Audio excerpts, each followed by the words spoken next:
ඔබ දන්නවා ඇති වෙනතුනි මේ සිංහල ජාතිය සම්පූර්ණයෙන්ම විනාශ වෙලා තියෙන්නේ ප්‍රධානම මේ දෙයක් නිසා. මොකද්ද? ඊර්ෂ්‍යාව.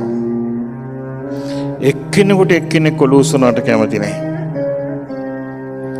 එක්කෙනෙකුට එක්කෙනෙකුගේ වගාවක් දකින්න කැමති නැහැ.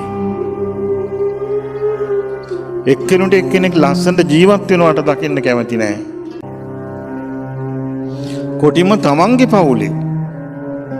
තමන්ගේ පවුලේ සහෝදරයෝ කසාද බැදලා වෙන් වුණාට පස්සේ හරි කියන්න එක්කෙනාට එක්කෙනා දියුණු වෙනවට කැමතිද? අනේ නංගේ මාත් කොහොම හරි ගේ හදාගත්තා. උඹත් ගේ හදාගනින්. අනේ මාත් වාහනයක් ගත්තා. උඹත් වාහනයක් ගනින්. අනේ උඹ වාහනයක් ගත්තා මට හරි සතුටුයි. අනේ මල්ලී උඹ දියුණු වෙන්. ඔහොමද කියන්නේ? එව්ව නෑ. සමහර විට මේ සමහර අවස්ථාවල මට හිතෙනවා මේ අදහන එක අපි මේ ඇයි මෙච්චර බොරුවට අදහන්නේ කියලා. ඇයි අදහන දෙයක් විශ්වාස කරන්න එපා අපි.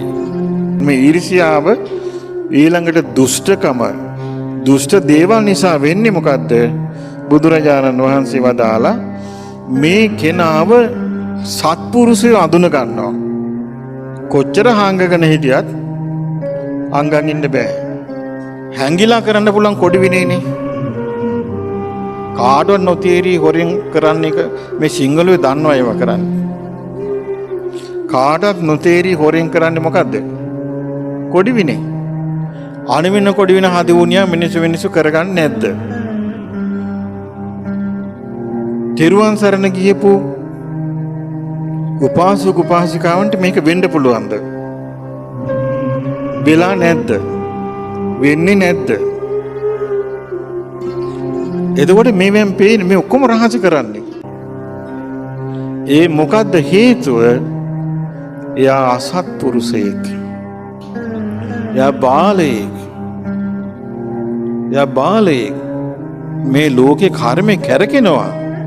දැන් ඔබට පේනවා ඇති කර්මේ කැරකෙනවා.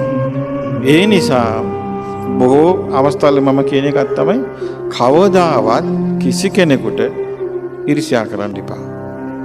කාගේ හරි දියුණුවක් දැක්කාම ඒකට සතුටු වෙන්න.